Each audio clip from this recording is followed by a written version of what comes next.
Hey up everybody and welcome back.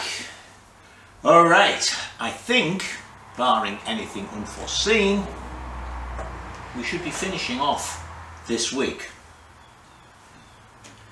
Still haven't ordered them, so this is Monday, it's July the 4th here, so of course it's a bank holiday, so I won't be able to order anything today. Pardon me rubbing my eye. But as I mentioned, I was a little dubious about these. One advert for these foot rubbers said a short one, and I think they're the same. I think the square section for the pillion footrests. So these aren't going to be very long. They can only go up to there. I guess they are quite short. They're only about that long. So I will order some. Hopefully if I order them today, the order will be dealt with tomorrow morning. Might get it by the end of the week, put them on. If not, we will put the petrol tank on, be able to put some petrol in. First, right, let's get ourselves in order. We're going to put some oil in, and I'll kick the engine over till I've got the oil all the way around. Won't show you me kicking it over, but I'll show you that it's definitely circulating. Then I've got to oil up the air filter, put that on, bleed this back brake. Still haven't found a piece of rubber to go around that spring, but again, that's like the front piece. That's something I can do later on. So we'll bleed the back brake. The front brake, I don't know if this is in picture. Mike still hasn't found one of these, so I suppose you could say now obsolete. So what I'm going to do is get one of the modern little rub dust boots, which is smaller diameter, and I'm going to make a little alloy insert to go in there with a lip on it for that boot to catch behind. I think that's the best thing to do. Then that way you could always get another one for here. So we'll do the front brake, we'll do the back brake. We can do the back brake first because that means I can put the side cover on and everything, and that'll be all that in finished. Do the front brake, put the oil in, pump it round, then we can put the petrol tank on, put some petrol in, see if it will run. Then the footrests are minor. And then as usual, I will start right up at the very front bolt, nut, and I'll go right through the entire bike and make sure everything is tight. So that's what we're going to do with this. Now, when I left you last week showing you my new beta as they say here, it wouldn't run.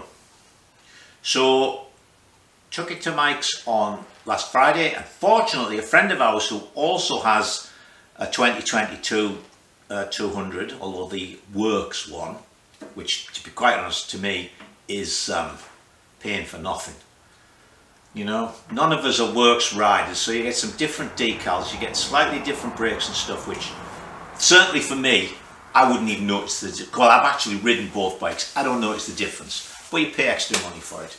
Anyway, he was there, so Mike was able to take the CDI box off his and try it. That didn't get us a spark.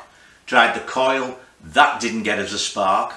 So then when he took the cover off the generator, he found that the wires hadn't been routed correctly, and they'd just been catching on the flywheel. You barely couldn't see it, but it had just gone through the insulation on one wire. So we re-insulated that, got them tucked out the way where they should be, runs treat. In fact, it runs so well I almost can't ride it. Now, I don't know if the one Peter sent round for the sort of ride day when I test rode it was a different level of tune, but I've been out twice on it. First day I brought it back with only half my sections ridden because it was, I couldn't control it. So yesterday I went out again and I did a full loop, but still For almost 60 years I've been riding a bike where to change the ground speed you use the throttle. Now of course that's not the way so much with modern trials bikes. You use the clutch. And I just can't get used to that. And to be honest, I'm too old to start and try and change the way I can ride. I'm only going to have a few more years riding anyway of trials bike. I bought this because it's light and easily manageable. I mean, I love riding the Enfield. I'm going out there, I'm getting so much better on the Enfield. But if I get the Enfield stuck, then that really wears me out. Whereas £145 and, you know, I can start the Beta in gear, which I can't do with the Enfield. So I bought it to extend my trials riding, but not like that. It's a huge difference from the 125 Scorpio I had. But I clearly remember when I brought the Scorpio home and took it out to ride it the first time, I was going to put it in the pickup and take it back to Mike's and say, sorry, this isn't for me. But I persevered with it, and then I got used to it and got to like it. So it's going to be the same with the Beta, but what I am going to do is put a flywheel weight on it. I checked, they do make one. That made a big difference to the Scorpio. And if need be, I'll put a thicker head gasket in to just tame the engine a little bit. Funnily enough, I went online. I know this is a long story, but bear with me. I went online and a couple of trials threads in the UK were pointing out, wow, what did Beta do? They ruined the 200. And there were several comments about, yeah, you've got to put a flywheel weight on and reduce the compression ratio, and then it rides the way the previous model did. So there was one arrogant bastard who sort of said, if you can't ride it with the clutch like this, you shouldn't be riding the trials bike. And I thought to myself, yeah, there's some bloody 20-year-old rock hopper. We get them here, you know. We have really clay mud over here. And when there's a national around here, all those riders from California and New Mexico and stuff who do all this marvellous stuff on dry rocks, they're lost. No throttle control, put them on something slippery. Anyway, that is my opinion. So that's the story with the Beta. Been riding it. I've got to make a couple of mods to quieten him down. But to be honest, if I can't quieten it down, it's going to be sold. And I'll maybe go back to my, see if I can find another 125. So anyway, at least the problem's solved and it is running now. Alright, so let me get some oil and get kicking on this, and then I'll bring you back and show you that it's all the way up into the return and to the rockers. Alright? Alright, minor change of plan, because I thought I was going to have to wait till Friday when I went to Mike's to get one of these, but I was just tidying up and I came across a new rubber boot. So, new boot and spring, and it's got a little plunger in it as well. Now you can see how much smaller it is. Right, so what I'm going to do is just make a collar to go in there. So it's just going to be a round piece with a big hole in, and on the underside of it we'll put a recess for this lip to fit into. And also, actually, as well as finding that, I found the clips to hold the pads in. Do you remember I thought I'd lost a pair? Alright, so let's go to the lathe. Right, well, we might have another change of plan. Might not. Let's say that goes on there, and see, I can't really hold it. Try that. You see the big gap all around it? It is actually about the same size. It would fit in there nicely. But I've just noticed when I've taken this off that there's a lip here for the big one to fit under. So I'm just wondering if I can find something like a piece of rubber that I can cut, something flexible. I have some 1/8 inch rubber, I think. I might be able to cut a piece of rubber big, well, this size hole in the center, and then the right size to fit under that lip. and then we pop that on, and then we pop our piece of rubber on, and we get that to go almost like a big O-ring is what I want, not O-ring, a big grommet. A big grommet. There's a thought. A big grommet. I don't know if I've got any grommets that big. That would work, wouldn't it? Let me go and rummage in boxes.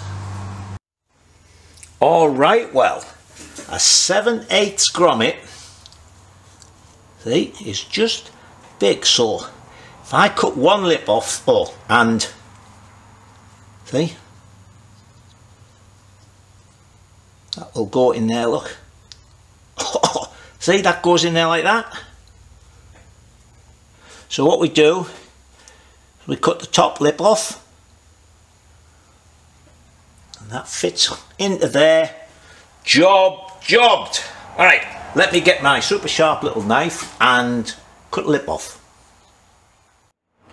Alright then, so I've cut one lip off. This fits absolutely perfectly in there.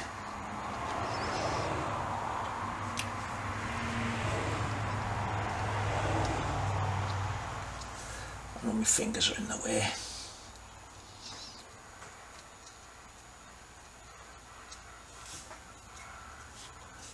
Right, so that's on there, and then this goes in there. I should have got a little screwdriver or something.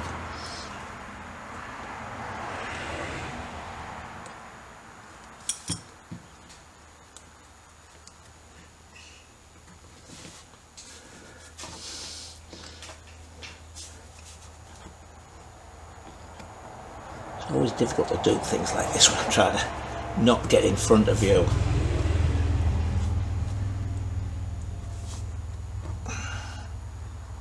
Come on now.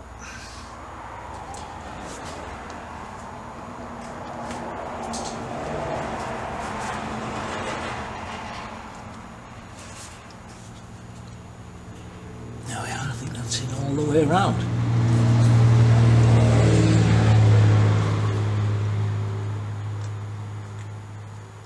Oh, I've put that on the wrong. That end should go inside.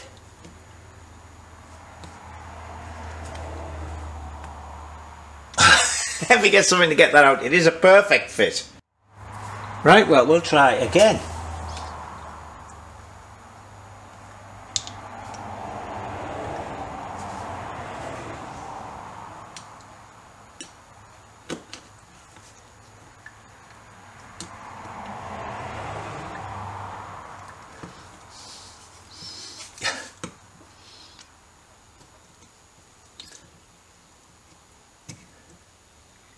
God, I got a puncture, you know, I had a puncture in the Enfield. I could not get the bead off the rim. Tried all my little dodges with clamps, couldn't do it. So I also took that with me on Friday to Mike's. And even using his bead breaker, it was an absolute bugger.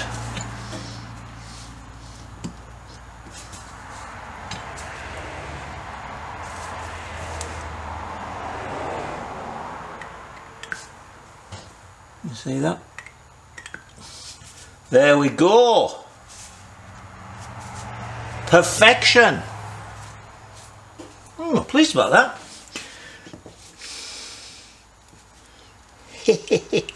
So as I say now, if you need to replace that, you can just buy the standard one, and it'll fit straight in there. Very good. Next job. Right, well, so there's that on there, and there are 10 bonus points for anybody who spotted that I didn't put the little spring in there, so I had to take it back out and put the spring in. So that's okay. I'm wondering now, hang on, see what I can do here with you.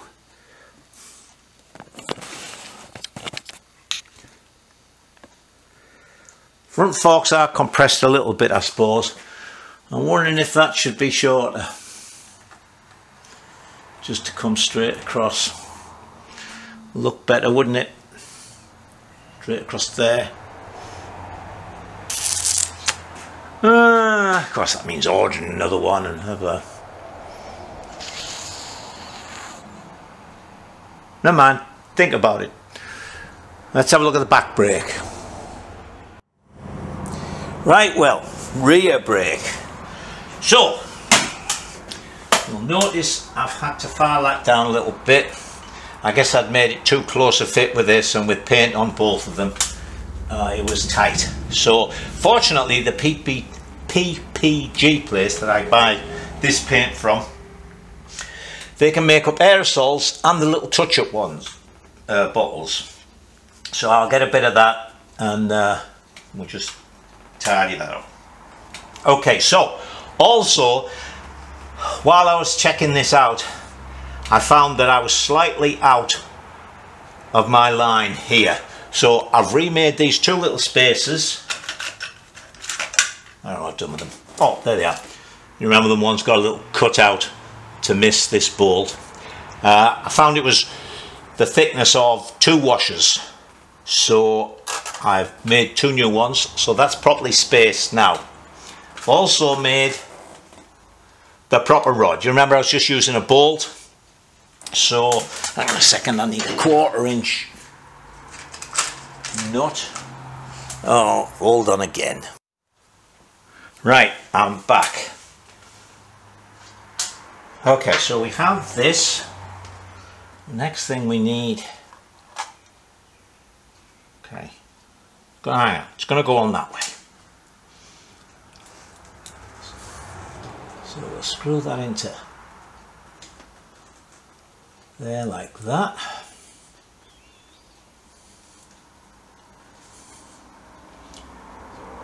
Ooh, just cut this thread. Oh, hang on again.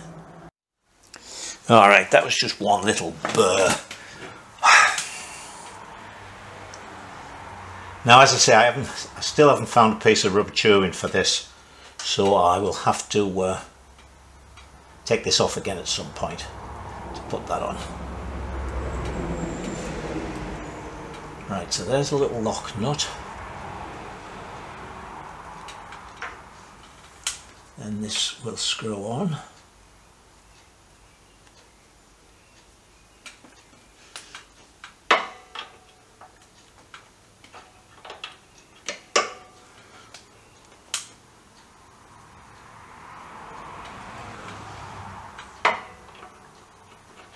There we go. Now then, just put this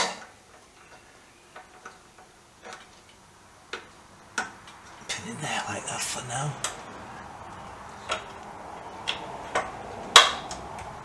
There we go. So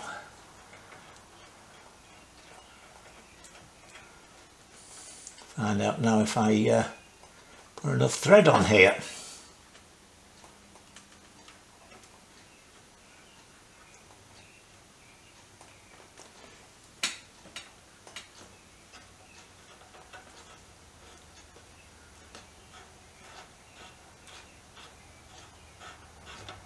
And the lever's coming up the way it should.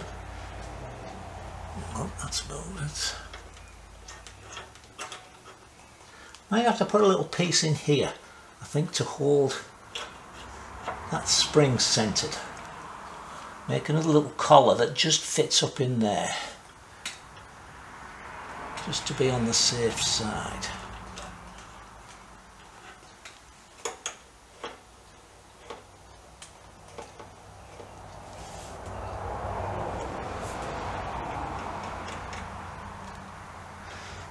So that's going to be like that.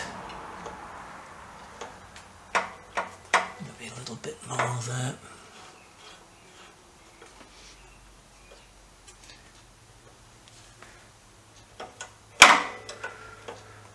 Okay, so that'll be good when I fill it up.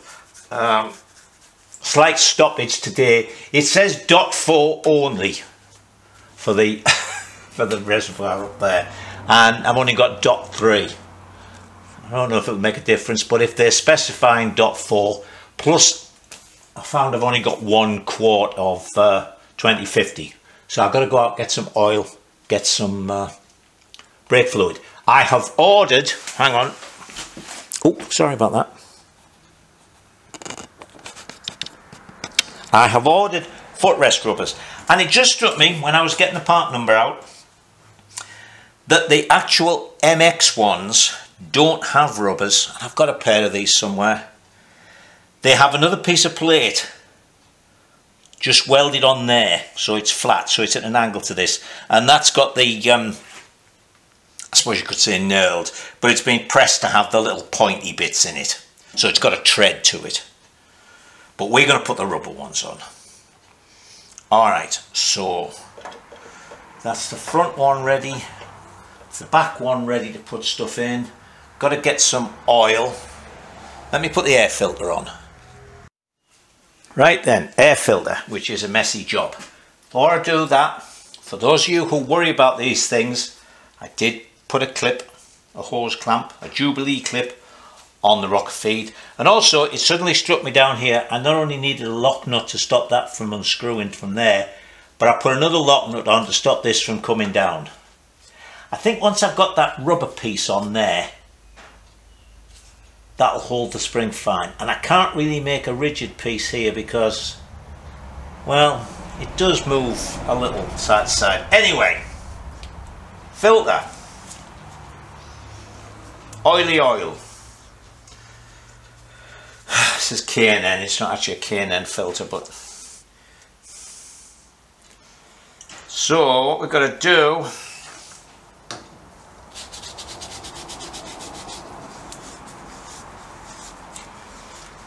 is rub this in here. Now this is a bit boring, actually I could have edited it out I suppose, because I can't go over and touch the camera obviously until I take these gloves off.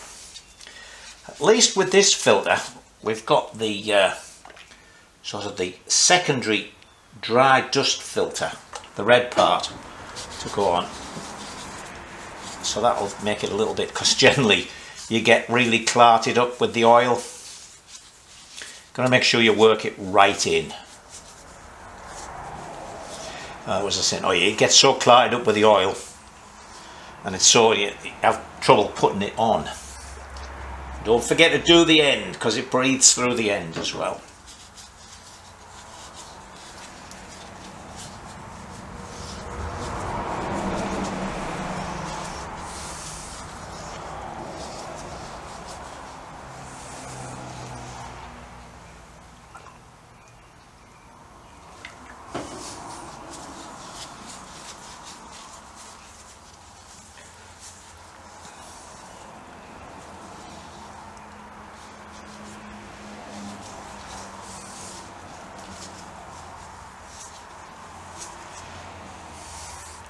I don't know how much you're actually supposed to put on.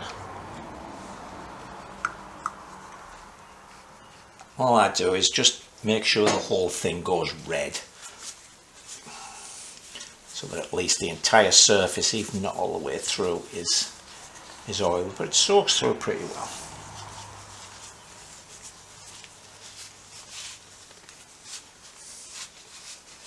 Right, so we've got that.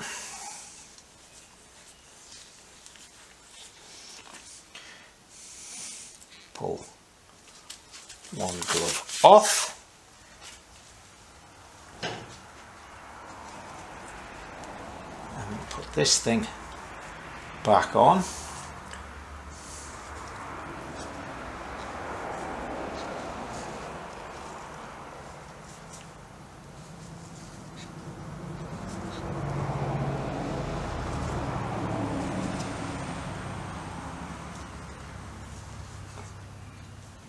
As I say, that gives you something reasonably dry to get hold of. So now I think I can take my other glove off. This is pretty boring, isn't it? But this is it, you know. I mean, building bikes isn't all excitement. In fact, a lot of the time it isn't any excitement whatsoever. Alright, that on. Clip on. How are we going to How do we want this clip to be? Because you don't want to put these on and then find you can't get at the clip. I think that'll do it. Goes on there, and then I can get at the clip from the other side. Alright, so that's that on. Let me just go and tighten the clip. Right, well, I've bled the rear brake. Now, you're close in, because just in case any of you were wondering how you could adjust this, you use the two lock nuts. Slacken off the two lock nuts, then screw them up together, tighten them as if you were extracting a stud, and then you can turn this up or down depending on how you want it. Then you just use two spanners, split the nuts, run one down, run one up. Okay, so that's that. And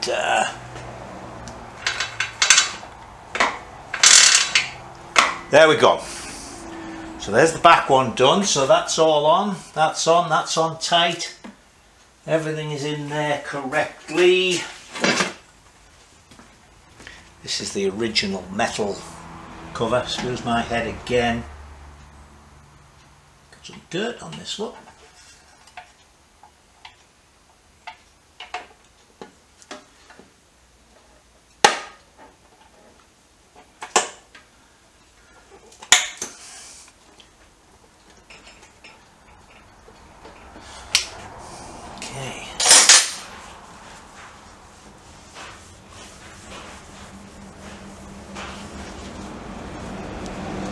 Alright, so that all nicely fits under there.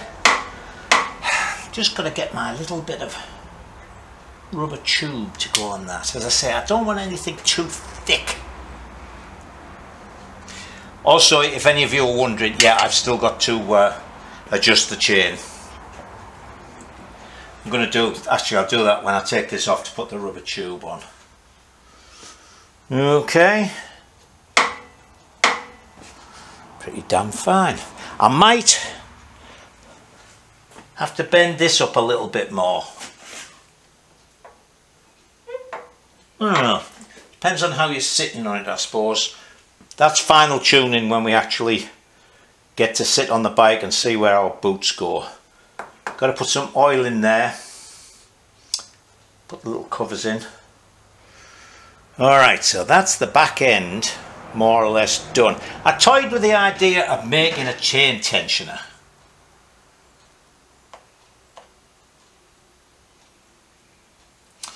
The only trouble with that is because I didn't think about it first. You know, I could mount it on there, fine, pivot it there, but then I have to think of some way for the spring. Unless I can get a coil type spring. What is it? What do you call it? This is for a footrest, so it's too small. But unless I had that type of spring,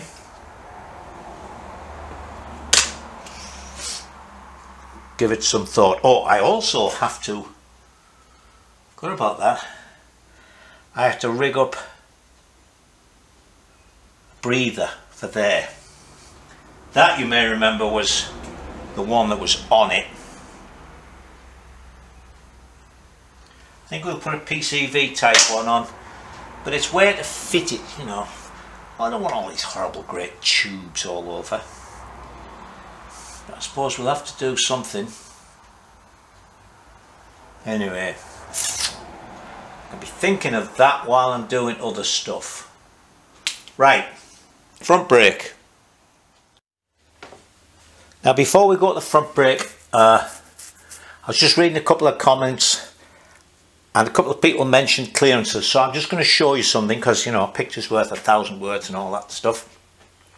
So the two things we mentioned was the chain guard when the suspension moves.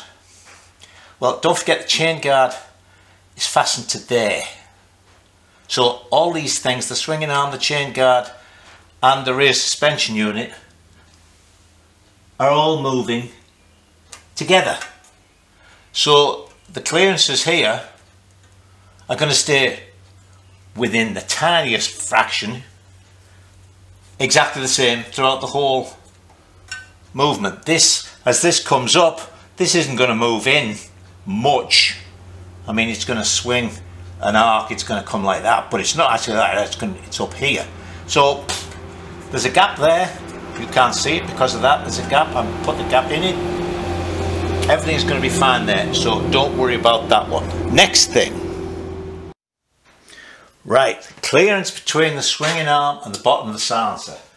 Now actually, if you remember, when I made the mock-up of this in cardboard, I did actually check this. So here, this suspension unit has 2.5 inches of travel, or maybe 2 5/8.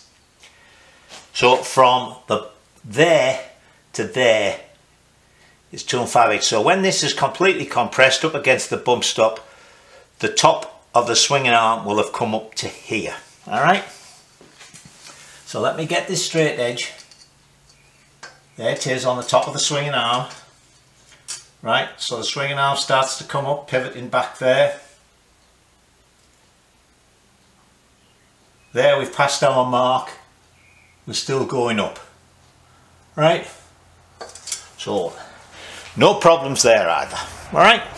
Right, let's go and look at the front brake. I seem to remember getting a comment to the effect that down to the last few jobs, but they can be the worst. Yeah, right, well, I started bleeding the front brake and I didn't seem to be getting anywhere, and then when I looked, I'm leaking, I think, from this piston. So I've just checked. Mike's got rebuild kits for these calipers and I'll be there tomorrow. So I've put oil in the bike and I'm kicking it over. So let me take this apart and see if it is just the piston. Right then, see, as I can't do the front brake, I've been kicking away at this. The oil is just, you should see it come through here any second.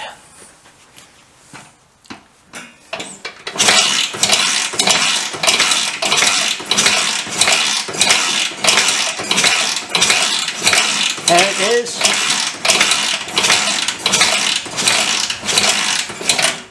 And it's come through on the rocker P on the other side. So there we are. Oil's going into the pump, through the big end, into the sump, being picked up and pumped back. Alright, I don't know whether you could see that, but right now it's up here. Okay, so that's good. So when we start it, we know there's oil all the way around. Right then, I thought I'd put the petrol tank on, but we come up against another one of those things which makes me shake my head. Why do they make variations in things? You remember, okay, this is a 500. It's the same size frame as the 250. But the 250 tank and the 500 tank, for some reason, are slightly different. You remember we had to move the tap on one. Well, also, the difference between the width of the tunnel in the tank and the thickness of this is just a ½ inch. So there's rubbers that go in here. That's one of the rubbers. As you can see, that's a damn sight more than a ¼ inch thick. So, and it's really hard rubber, it's not squishy. So there's no way I'm going to get the tank on with those on there. So, in fact, it's going to be, I might have to reroute this to get it to go lower down. So I think what I'm going to do is just, I've got some ¼ inch thick rubber, I'm going to make a couple of pads and put them there so that, because don't forget this whole tank is just mounted on rubber with, where are we? With the central mount here pulling it down onto the rubbers. I have got another rubber coming for here. That was just a make-up piece so I could fix things or fit things. So I think I'm going to have to move that down out of the way, and then just there, as I say, on both sides I'll put a pad of rubber so that if the tank goes like that, which it could do, it's not going to bang bang bang metal to metal. it'll be on those, because that's what these are meant to be, just rubber snubbers. Well, I've got a B50 tank. I'm going to go and see if I can find, I've only got one tank left, one alloy one. Let me go and measure it. Right, well actually, which surprised me, I don't have a 500 tank left. This is one off the T25T, but it is alloy, right? This, see, is the measurement of the steel 250 tank.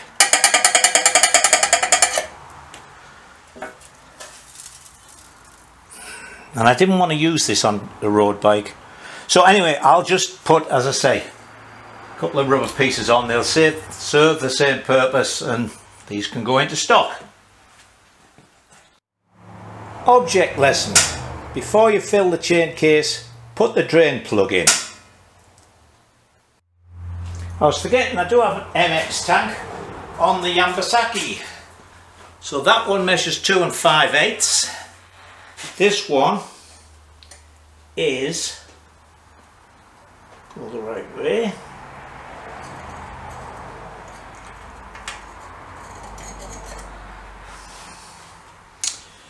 This one is 2 7/8.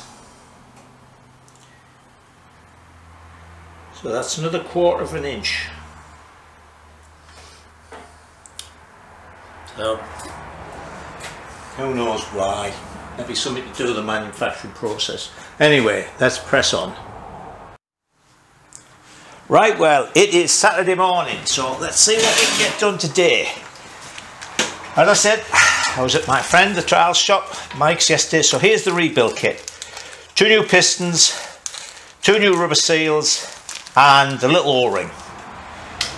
While I was there, just as a fill of information about the new Beta, I got the little box I'd forgotten, because when I signed for the Beta, I signed for various things. For some reason, there's a mirror, there's a horn, you know, to keep it road legal in some places, but also it mentioned that there's a handbook. Well, there's the handbook. That's fine, all right. It's on a memory stick, but I noticed and was more surprised to see that it listed a toolkit.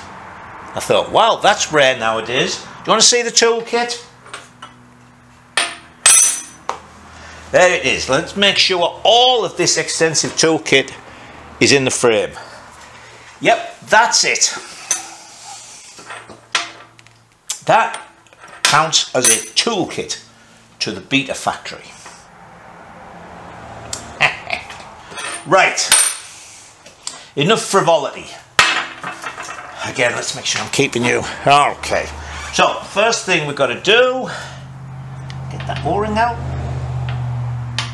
Right, it's out. Get these seals out.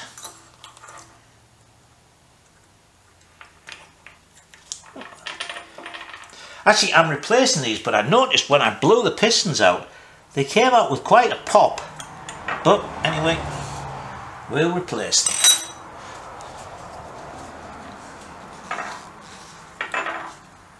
So when I've done this and bled the brakes, basically we've just got to put the fuel tank on, cut a couple of pieces of fuel line, put some petrol in it. Well, that reminds me, I've got to walk up to the other shed and get, let me blow these clean. Alright, that's the seal grooves all nicely cleaned out. Put the little O-ring in. Make sure there's no dirt or anything on them.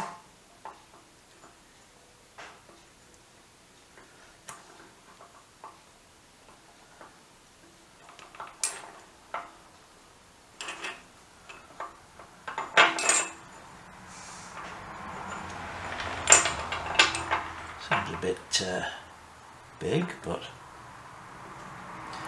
we did check the pistons were the same size. Where's my little thing up there?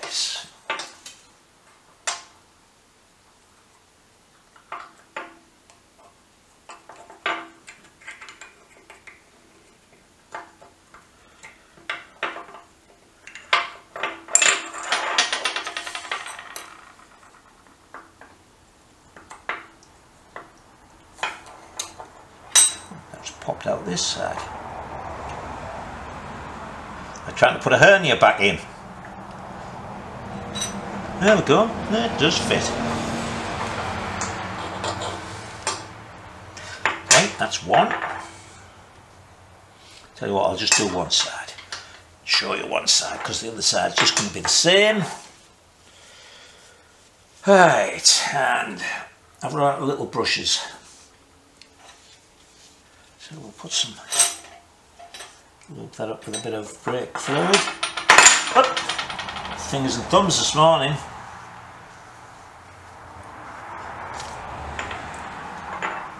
And then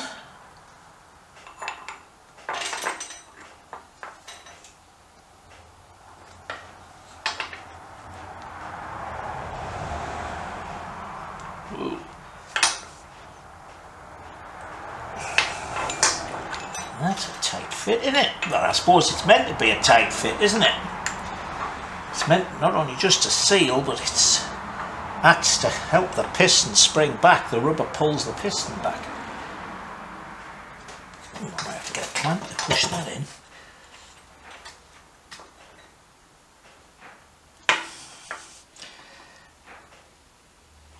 Oh well, let me get a clamp. Now then, this just fits inside the piston. So I've got this, I think, squared up.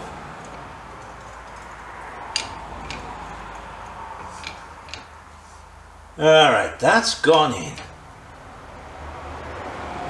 So I guess that's what I should have done in the first place.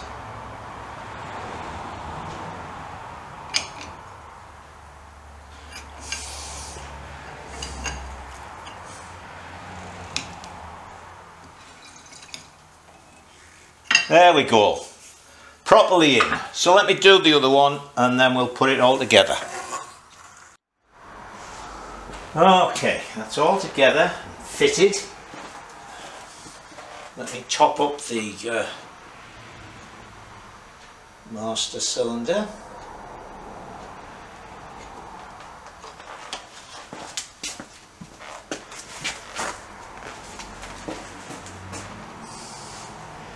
The thing with brake fluid is it doesn't go well with paint. Right, we're going to try with this one to use my Super Pooper vacuum pump to suck it through. So that on there.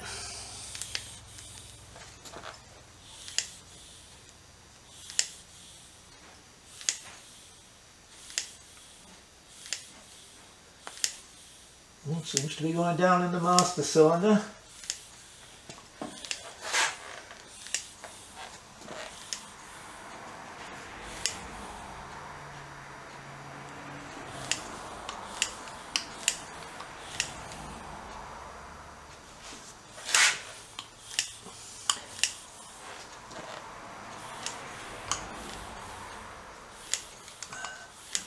Really slowly though. Not a very tight fit there.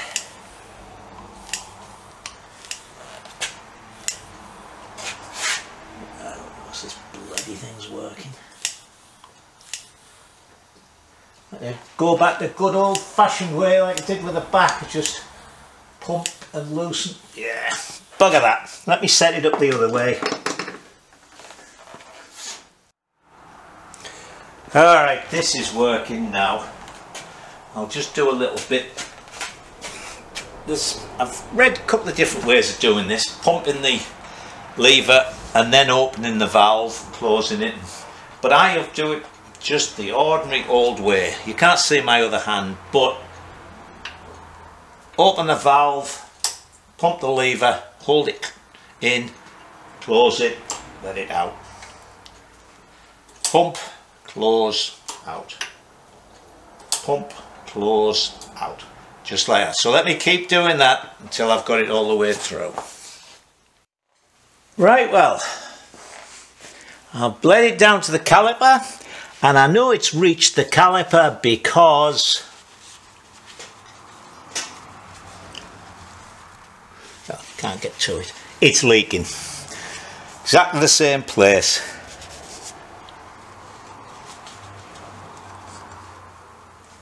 There you go, look. So, and it's down here. For the good of my blood pressure, we're going to move on and do something else. And I'll get back to that another time. Okay. Rubbers. I thought rather than try and glue a piece on, since I bought these, I mean they weren't that expensive, I've cut them down to about 1/4 inch. So let me just out of frame here, so as not to offend your delicate sensibilities, spit on this rubber.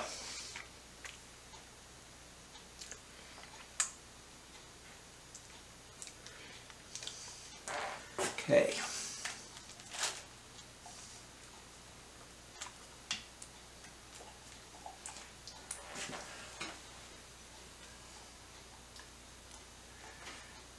That bloody front brake is annoying me. I wonder if it's leaking from the bleed valve and just... But no, I don't think it's running down the back. Anyway, let's put this... Oh, I'll tell you what I've got to do. I keep forgetting. I've got to put the plug cap on the HT lead. So, there we go. We'll do that next. Actually, that's going to be... Oh, I should have made these wires longer.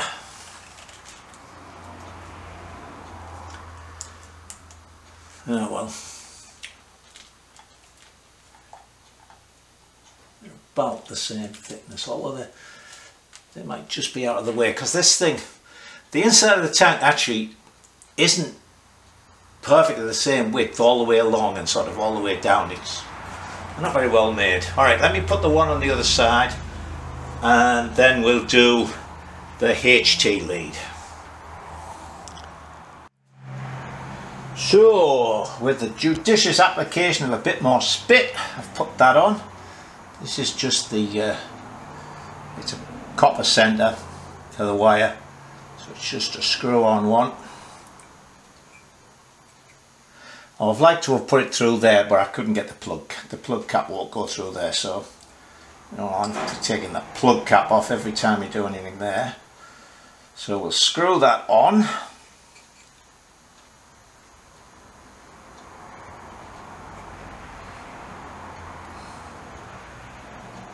A nice plug cap they supply with these. I've got a sort of weather boot there and one here. So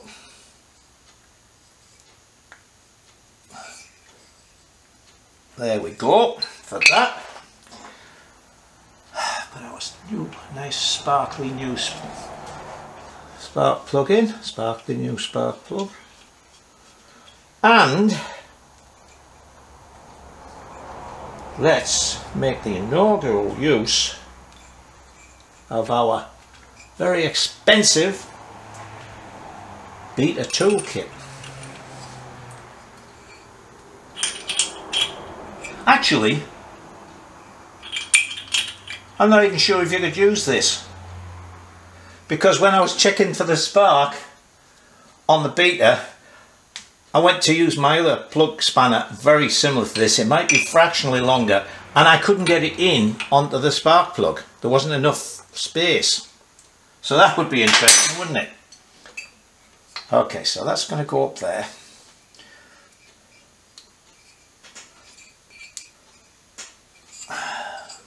Do we want it that way or do we want it this way? Should I shorten it? I was going to put it there like that. That'll do. Oh, dimwit. It's the type that doesn't have the little screw on top on there. Been one of those days yet again.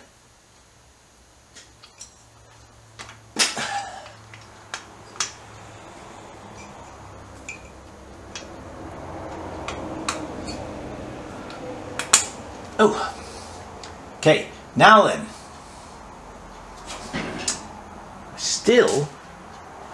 haven't made that.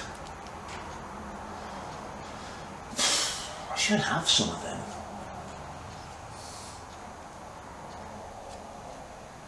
Let me go and look around. Right, I couldn't find one, so I'll make one of those when I do the front brake. But this week we are going to get this damn thing running. So I've just fastened that out of the way. Put that on with some double-sided sticky tape. Put my temporary one on because the other one hasn't arrived yet. Used to be with our postman, he would be here on the dot every day, same time, but we've got a new one and never know when he's coming. So it might come before the end of the day, it might not. But anyway, let's put the tank on and work out the fuel lines. Right, then I've put the centre mounting piece in.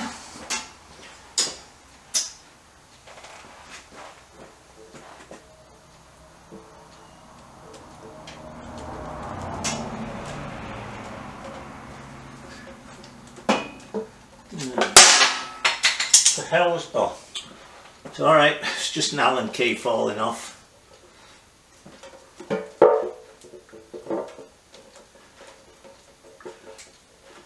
Oh man, I don't think it's going to go over these bloody wires. Ah, I don't believe this.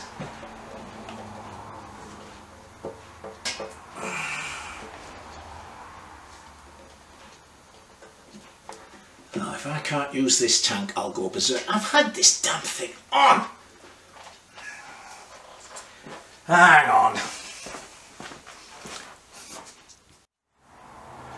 Right, well, I managed to find enough slack here. I lifted the harness up from round there over to the top, and a little bit here, a little bit there. I'm not tight. At least I don't think I am. Probably fine. Although actually, let me walk round. These are tucked up into there. There's what's the cable? There's probably another, yeah, there's more give there, so I'm going to be alright. That's out of the way. So I've put these back on. Let's see what happens now.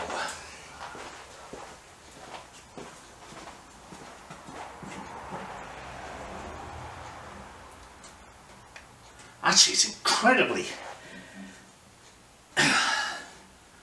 Oh, man.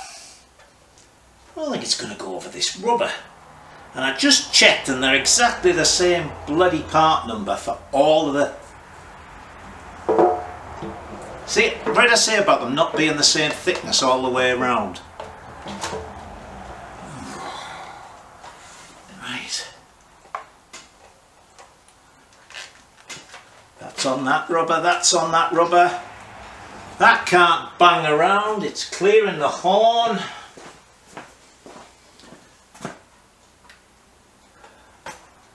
Bugger me, I think it's on. This has been one very annoying morning. I'm going to go and have something to eat in a minute. So let's see if we can... Oh, now I've lost the bloody big O-ring. Oh, there it is.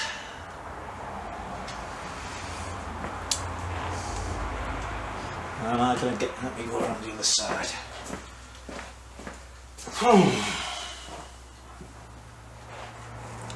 Well, this has been a real bugger.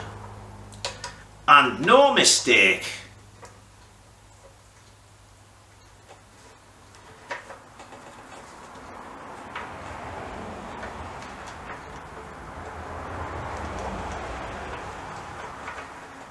You know, every time I screw this in here, I have problems with it. I've run the tap through. Sure, it's just because I'm not getting it exactly straight.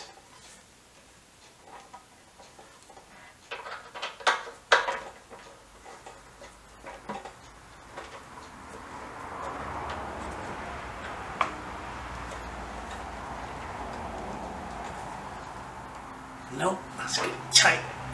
Oh. What are you doing to me today?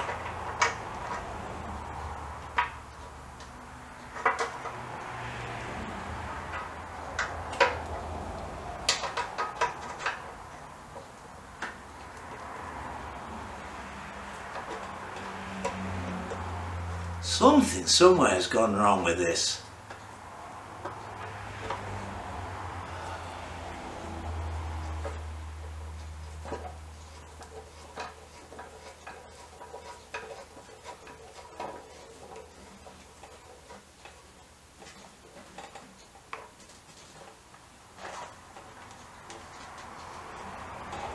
Oh, it looks to be centered.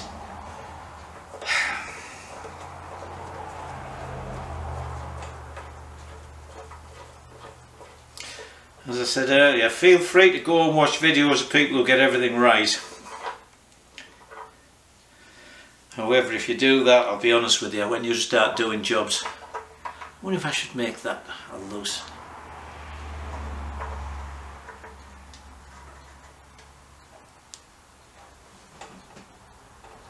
It's right there.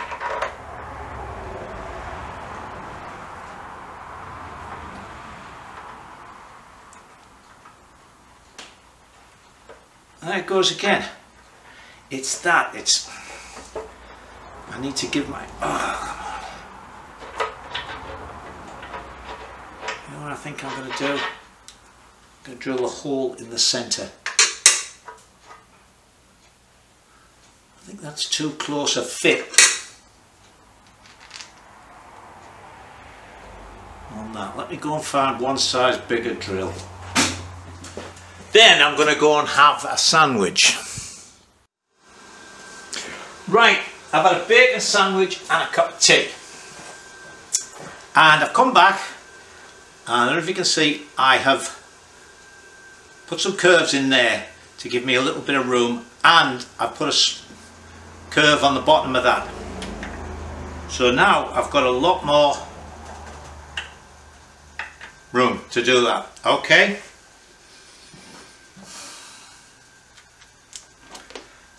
I did that because I looked at one of the ones that has the rubber bung type thing, and actually it doesn't even have a bolt head on the bottom, it has a round end. So I thought, ah, this needs to be able to do that, at least while you're setting it up. So we know how that goes on now.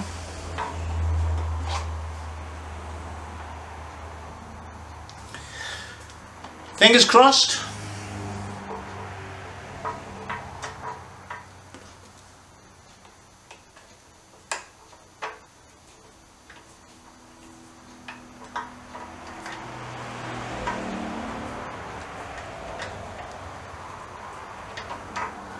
Come on.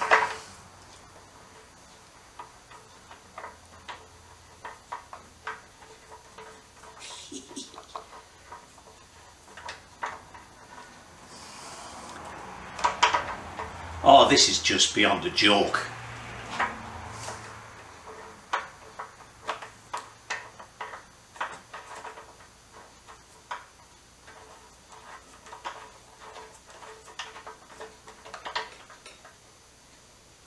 No, it's still...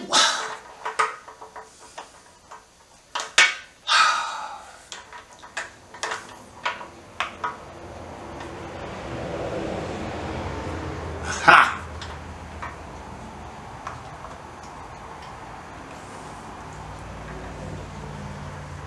I might need a small O-ring actually.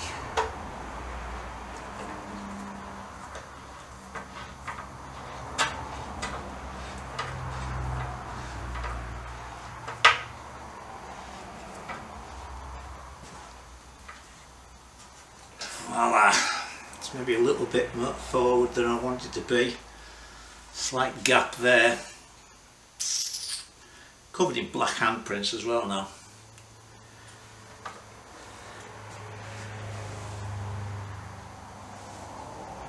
Okay. Right, would you believe I've got to take it back off now, and the seat, because I undid the HT lead in order to get all these wires sorted. So put it all back together. So I'll bring you back when I've got this sorted. Right, got the tank on and saddle and whatever. Screwed a couple of petrol taps on. So let's put some fuel line on. And then we'll stick some petrol in it. I had to do a little bit of bending up at the top of the frame here because there's a small vent tube that comes out, and the way it was pointing the tank wouldn't go on. So I bent it to point back along the top of the top tube.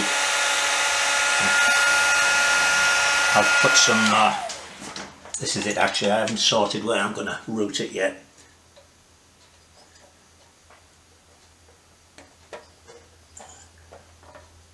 There we go.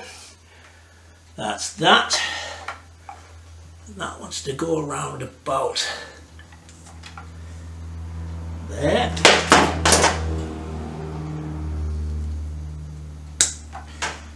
Okay. Yeah, we'll maybe put that down and actually I don't think you can see what I'm talking about, can you? No. This tube here that comes down there is from the vent. Right.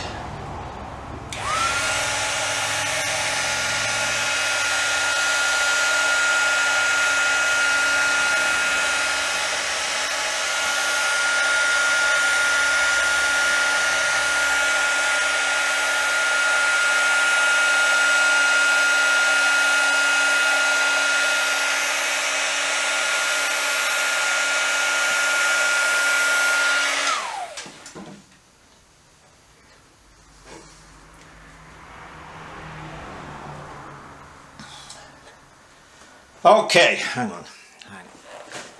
All right, let's see what happens.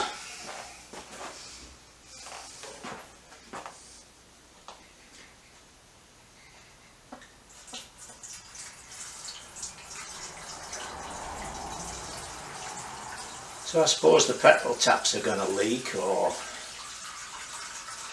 that piece I put in when I moved the tap. Something's going to go wrong. It's got to today. Well, such is life. Alright. Oh, I'll tell you something I've noticed recently. These Premier, I don't know whether they've changed the design of the tickler or whether it's short or something, but they seem to take forever to flood. You can't just tickle them anymore. Well, none of the ones I've had, the last one I bought 3, you've really got to hold it down and, you know, for ages before you get anything out of the vent. Let me set that. Check what that's at. Let's set it to 1.5 just to start with.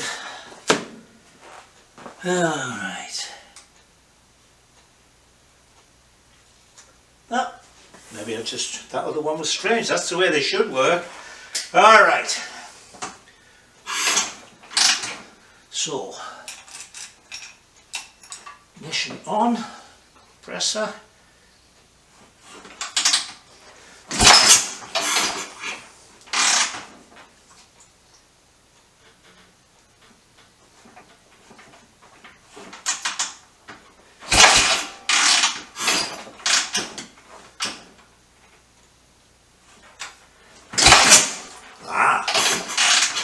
Almost.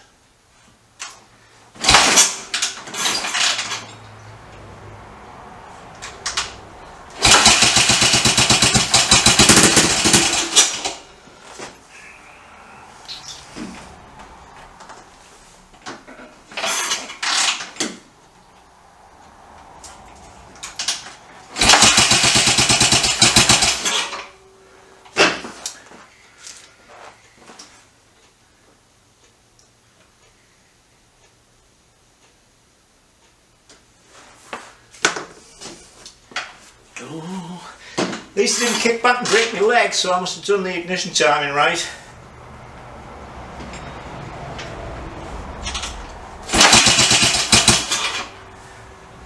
No, I thought... Okay, I just did that half that way. This carb is supposedly set up for an MX.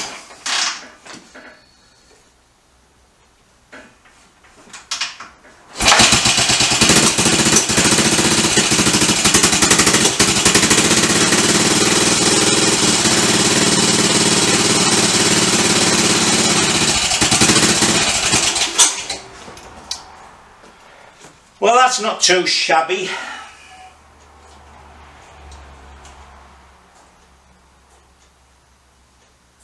Turn that up one.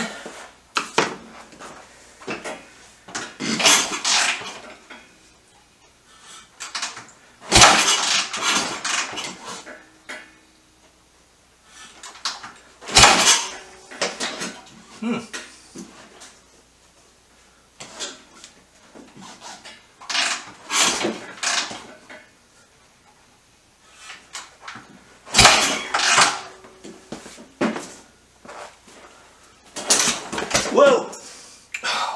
That frightened the life out of me then. Did it frighten you? Why is that?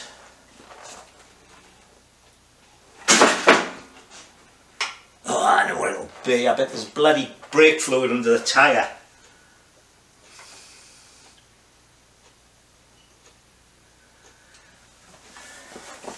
Well, obviously we're going to have another episode, because I've still got bits to do, so we'll have a finishing off episode.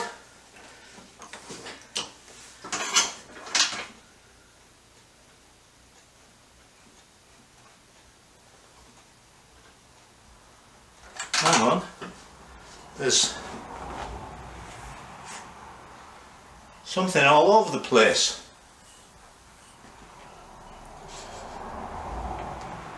That's there's bloody brake fluid all over the place. Hang on, let me clean this up. Right, so we're finishing the week with a complete mystery. I've wiped everything down, all the paintwork, with the degreaser solvent to get all the, so there's no brake fluid left on anything. Cleaned it all off, and then I thought, okay, let me start it up again and just adjust the tick over before I bring you back. So I started it up. And within no time at all, I see spots of stuff on the face of the speedometer, and it's on the tank.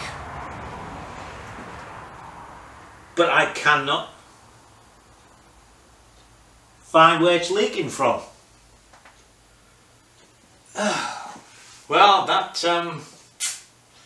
interesting day, yeah. All right, well, at least we're 99% of the way there. It does start, so once I adjust the carbs. Well, I was cut off there because the battery went on me. So I swapped over to the battery I took out earlier because that has a little bit left in it. As I say, the only thing I can think of is it's coming from out of here, and with the handlebar shape it's throwing it around like that, because that's where it goes. It's on the handlebars. I've cleaned it off again. It's on the handlebars, the speedometer, on the tank and so on. Oh well, I'll sort it out. So, excuse me, until next week, stay safe and enjoy yourselves.